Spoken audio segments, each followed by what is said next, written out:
so what is managerial accounting? It's the process of identification, measurement, accumulation, analysis, preparation, interpretation, and communication of information used internally by management to plan, evaluate, and control within an entity and to assure appropriate use of and accountability for its resources. So this is kind of a long explanation and it's or long definition. It'd be very hard to keep this straight in your mind and keep it memorized. I think this slide here does a little bit better of a job with respect to making this a little easier to wrap your mind around. So just remember, with financial accounting, we're basically trying to figure out what does generally accepted accounting principles dictate that we must follow. You can think of that like we're trying to follow a rule book and make sure that we're complying with everything and preparing the financial statements in a way that meets all the rules. With managerial accounting, the focus is more on not that the information can be verified as much as it being something that's timely and fresh, and this is used by management internally to make decisions. So that's what managerial accounting's focuses on. Sometimes you'll hear it referred to as cost accounting. That's because so much of this managerial accounting is devoted to understanding the cost and how they move. Are they fixed or are they variable? And we'll really get into that in a lot more detail in some of the later chapters. But basically, as we can see here, the users are external for financial and they're internal for managerial.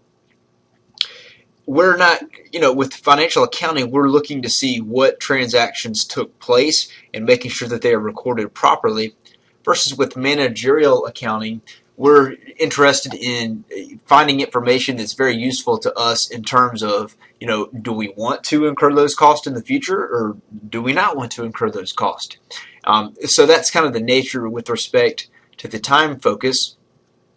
Now, with financial accounting, everything's about can it be verified? So would somebody else, if given the same set of circumstances, following the same rule book, end up with similar numbers as you have? And that's what verifiability relates to. Versus with managerial accounting, the emphasis is on the relevance for planning and control. So we want to make sure that the information is more timely. We're not wanting to make a decision on numbers that are 8 months old, okay? So we have to make sure that we have fresh information. The emphasis on precision, like I said before, it's on timeliness with managerial accounting. And just another main point here, this is required for external reports, right? So if you're a publicly traded company, you have no choice. There's certain reports that you have to file.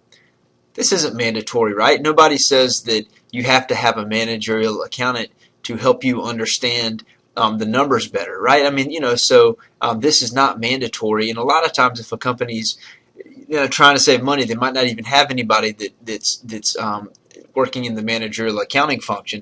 And we'll see later on through class how if they're making their decisions based solely off of these external reports here, how sometimes it can lead them to make an incorrect decision. So the big picture here is with managerial accounting, you're thinking, is the information useful? And for generally accepted accounting principles and financial accounting, you're asking yourself, is the information required? And so just remember, most managers would rather have a good estimate that is timely than wait for a more precise answer later in many situations. Okay, so the focus for this book is going to be on manufacturers, or I'm sorry, for the duration of this class, it's going to be more of a focus on manufacturers than service or retail or anything like that. And so with respect to a manufacturing company, we're going to go ahead and these manufacturing costs are going to include the cost of materials and the cost of converting the materials into finished goods. So basically we're going to have three large categories here. We're going to have our direct materials, and by direct that just means that we can trace it, like we know how much wood is going into a guitar, right?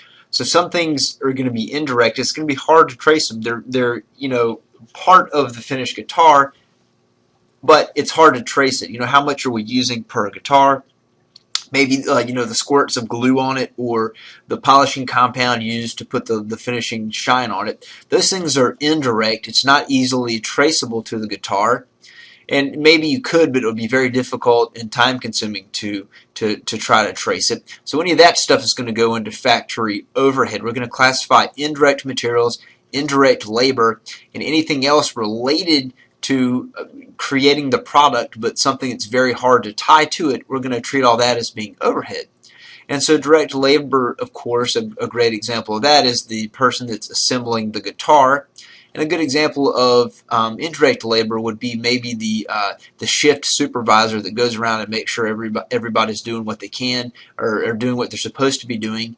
And perhaps they help resolve any issues. So it's kind of hard to tie that person's how much we're paying the supervisor to each guitar, right? Maybe one person needs more help than the others, or maybe one person is having trouble getting things straight. So it's really hard to trace that directly to it. So as I mentioned a second ago, with relation to direct materials, those costs must be both of the following. It must be an integral part of the finished product, and it must be a significant portion of the total cost of the product. So if it's just a really, really, really small amount of number, for example, the polish that's going onto a guitar, that's not something that we're going to, it doesn't make sense to try to trace that to the guitar. And so similarly here we see with direct labor cost that those costs must be an integral part of the finished product and must also be a significant portion of the total cost of the product.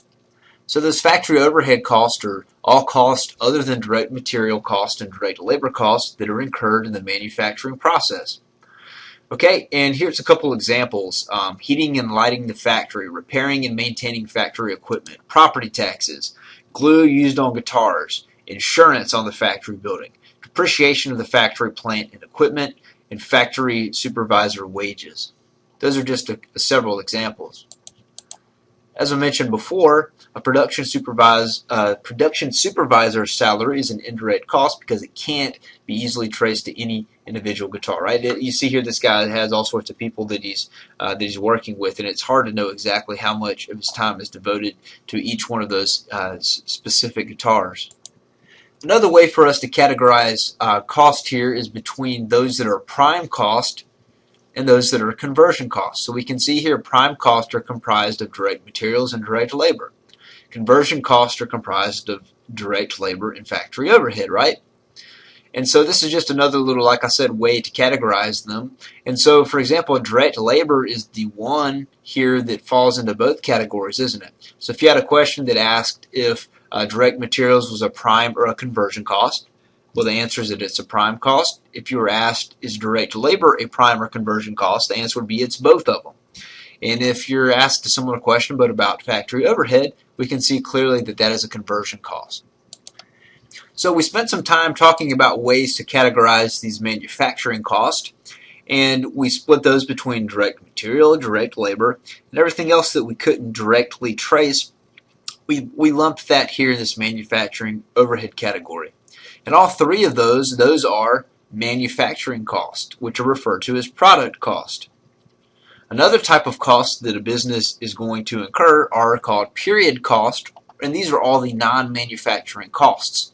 We're going to split these into two categories. One is selling and one is administrative. So selling expenses are incurred in marketing the product and delivering the sold product to the customer, and of course these administrative expenses are incurred in managing the company and are not directly related to the manufacturing or selling functions.